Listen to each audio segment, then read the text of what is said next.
অতীতের সব অপবাদ ঘুচিয়ে আইনের শাসন প্রতিষ্ঠার মাধ্যমে সুন্দর নির্বাচন উপহার দেওয়ার কথা জানিয়েছেন প্রধান নির্বাচন কমিশনার এএমএম নাসির উদ্দিন। আগারগাঁও নির্বাচন ভবনে বিভাগীয় কমিশনার, পুলিশ কমিশনার সহ আঞ্চলিক নির্বাচন কর্মকর্তা ও ডিসিএসপিদের সঙ্গে মতবিনিময়ের শুরুতেই মন্তব্য করেন তিনি। সিইসি বলেন, আইনের শাসন কাকে বলে এবার দেখিয়ে দিতে চাই ইসি।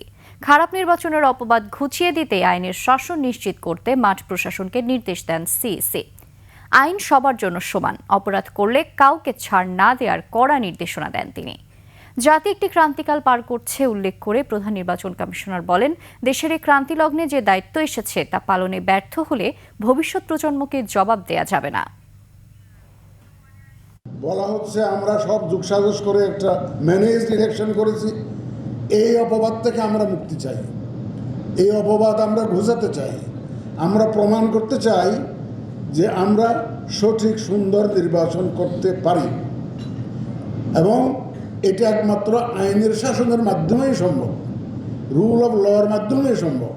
সুতরাং আপনারা যেটা মাঠ পর্যায়ে যারা আছেন তারা আইনের শাসনটা নিশ্চিত করবেন।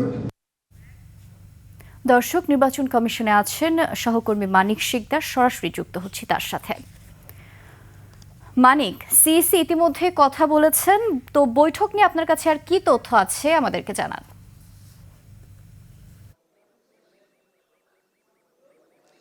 নির্জনা, আপনি জানেন যে ত্রয়োদশ জাতীয় সংসদ নির্বাচন এবং গণভোটকে সামনে রেখে যে সমস্ত প্রস্তুতি সম্পন্ন করেছে ইসি, তারই একটি অংশ হিসেবে আজকে যে বিশেষ একটি সভা ডাকা হয়েছিল, সেই সভায় অংশ নিয়েছেন ৮ বিভাগীয় কমিশনার এবং ৮টি রেঞ্জের ডিআইজি পুলিশ, প্রত্যেকটি জেলার ডিসি এবং এসপি।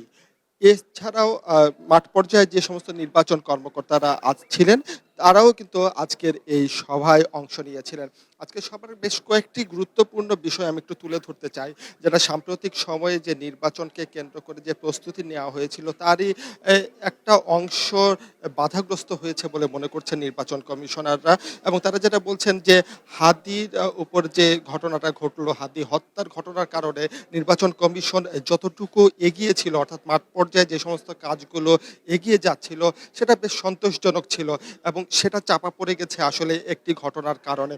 এছাড়া নির্বাচন কমিশন অতীতের যে সমস্ত নির্বাচন হয়েছে, সব নির্বাচনের যে সমস্ত অপবাদ আছে, সেই অপবাদটি ঘুচিয়ে তারা একটি অবাধ, সুষ্ঠু, নিরপেক্ষ নির্বাচন করতে চান এবং সেই লক্ষ্যেই কিন্তু মাঠ পর্যায়ে যে সমস্ত কর্মকর্তারা ছিলেন বা আজকে এই সভায় অংশ নিয়েছেন, তারাও যেটা বারবার বলেছেন যে তাদের পক্ষ থেকে নির্বাচন কমিশনকে সর্বাত্মকভাবে তারা তাদের সেবাটি প্রদান করবেন এবং তাদের যে দায়িত্ব, তাদের উপর যে অর্পিত যে দায়িত্ব থাকবে, সেই দায়িত্ব তারা যথাযথভাবে পালন করবেন। সবচেয়ে বড় বিষয় যে মাঠ পর্যায়ে আইন শৃঙ্খলা পরিস্থিতি নিয়ন্ত্রণে পুলিশের যে ভূমিকাটা, সেটি কিন্তু খুবই গুরুত্বপূর্ণ এবং ইসি সানাউল্লাহ বলেছেন যে এর আগে কিন্তু আমরা দেখেছি পুলিশের উপর নানা রকম হামলা করা হয়েছিল এবং ভবিষ্যতে যেন এরকম না হয় এ ব্যাপারে কঠোর অবস্থানে থাকবে আইন শৃঙ্খলা রক্ষাকারী বাহিনী এবং নির্বাচন সুষ্ঠু করতে সব ধরনের প্রস্তুতি নেওয়া হচ্ছে। এই বৈঠক চলছে, পরবর্তী সেশনে বৈঠকে উপস্থিত হবেন আরও ২ জন উপদেষ্টা। এরপরে যে সমস্ত এই বৈঠক ঘিরে যে সমস্ত আলাপ আলোচনা চলবে বা যে সমস্ত তথ্য উঠে আসবে, সেটা হয়তো পরবর্তী সংবাদে আমরা জানিয়ে দিতে পারবো। তো নির্জনা, এই ছিল আমার কাছে এখানে থাকা সর্বশেষ তথ্য। মানিক, অসংখ্য ধন্যবাদ আপনাকে।